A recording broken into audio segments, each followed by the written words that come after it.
question. Let me ask you this. The Texas school district, because this doesn't seem to fit in Texas. Do you know, Pat, where Mansfield, Texas is? I don't. I think it's in North Texas, but I'm not. It's not like it's a big state. Yeah, I know. So some middle school parents were shocked this week when they found out that 2 schools in their Mansfield, Texas school district will soon be requiring Arabic language and culture courses. How about we do American culture courses? What do you think? Could we do that? Wouldn't that be? Mansfield right near Dallas, actually, in between Fort Worth and Arlington-esque. Ish. I don't know if I can go to Dallas. I don't know if I can. First because the Super Arabic Bowl thing? And then the Arabic thing, forcing it in their schools. The Foreign Language Assistance Program grant was awarded to Mansfield ISD last summer by the U.S. Department of Education.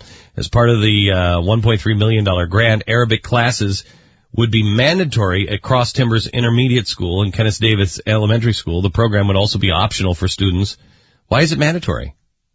Parents were caught off guard by the program, were surprised by the district telling them only in a meeting on Monday night between parents and superintendent. DOE has identified Arabic as a language of the future. Oh. Actually, it's currently available. It's not really a futuristic thing. Yeah, that's neat. Mm-hmm. And now, language of the future! It's actually a very old language. I don't know if they're aware of that. The language of the future. And so they're going to learn about the Arabic language and its culture. Similar to the way kids are now learning about Spanish and the Mexican culture. That is great. With a neutral position on the Alamo. If I may.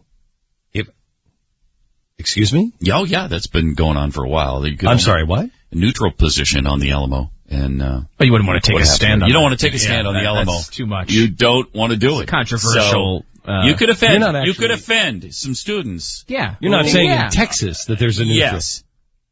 What part of remember the Alamo are they? Well, they didn't say what position. Just they said remember it.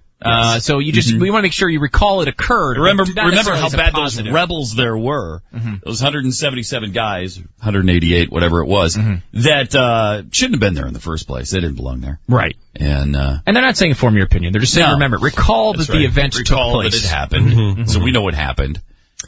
May I just ask a question? What the hell is wrong with us? What is happening to us? Let me give you something from William Travis that is honestly, I need to get a copy of this letter, and I just want to have it framed in front of my desk. William Travis was one of the heroes of the Alamo. I want you to listen to this letter. My fellow citizens and compatriots, I am besieged by 1,000 or more of the Mexicans under Santa Anna. By the way, before I start, do you know what flag flew over the Alamo? What flag they were fighting for? Pat? Oh, come on, you know this. I think it was the Mexican flag of independence. Yeah, it was the Mexican flag, 1824. Mexican flag, it says 1824 on it. It was independence. It was, we're an independent people. We are free. And Santa Ana comes up and they're like, yeah, forget about that. And so here are Americans fighting for Mexican independence under the Mexican flag of independence of 1824. So I am besieged by 1,000 or more of the Mexicans under Santa Anna, a tyrant. I have sustained a continual bombardment and cannonade for 24 hours, and I have not lost a man. The enemy has demanded a surrender at discretion. Otherwise, the garrison are to be put to the sword, and the fort is taken. I have answered the demand with a cannon shot, and our flag still waves proudly from the walls. I shall never surrender, nor to retreat. Then, I call on you, in the name of liberty, of patriotism, and everything dear to the American character, to please come to our aid with all dispatch. The enemy is receiving reinforcements daily and will no doubt increase to 3,000 or 4,000 in 4 or 5 days. If this call is neglected, I am determined to sustain myself as long as possible and die like a soldier who never forgets what is due to his honor or that of his country. Victory or death. William Barrett Travis. P.S. The Lord is on our side. When the enemy appeared in sight, we had not 3 bushels of corn. We have since found in deserted houses 80 or 90 bushels. Travis. That letter should say everything. That letter is from an independent American. Later, Davy Crockett comes after telling Congress, you can all go to hell. Why did he say that to Congress? Because here's a guy who fought for freedom and justice, American justice, equal justice. He went out and he said, no, the Indians are not our enemies. Some of them are killers. Some of them are not. And we can make treaties with them. We can make deals with them. And we can live on the land together. And he did. And he gave his word. And then Andrew Jackson gets into office. And when Andrew Jackson gets into office, he decides, manifest destiny, take the damn land from the Indians. Now, before he says that, Davy Crockett is crazed because he's like, no, not Andrew Jackson. No, not Andrew Jackson. He runs to go to the house in Washington.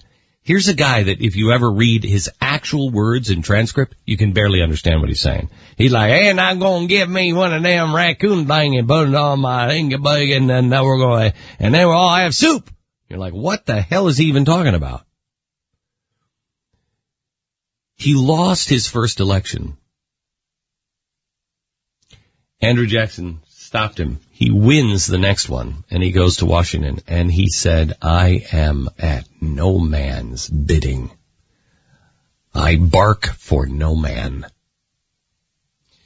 And he's tricked by Andrew Jackson to leave the state while they start this debate on the Indian Removal Act. He finds out about it. He comes back and he reads Congress the Riot Act, and he says, how dare you? How dare you? What are you doing?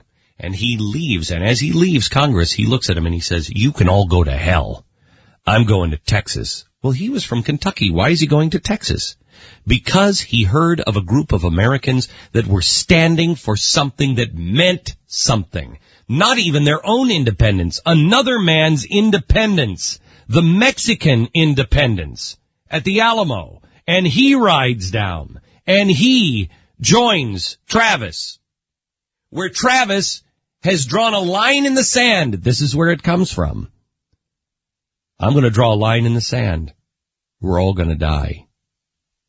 You stand on this side with me and die for freedom. If you stay on that side, that's okay. Go away. But the time to go is now. I'm drawing a line in the sand. This story and this letter and these men have the answer.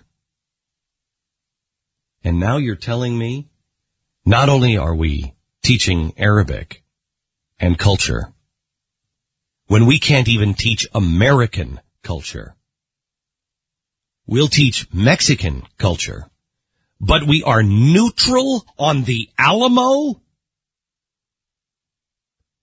When Texas becomes neutral on the Alamo, Texas will be over in 1 generation. Texas can lead the way out because Texas understands independence and freedom. Texas understands what the Alamo is all about. I didn't need to read that letter from Travis. Most Texans know it. Most Americans don't. And that's the problem.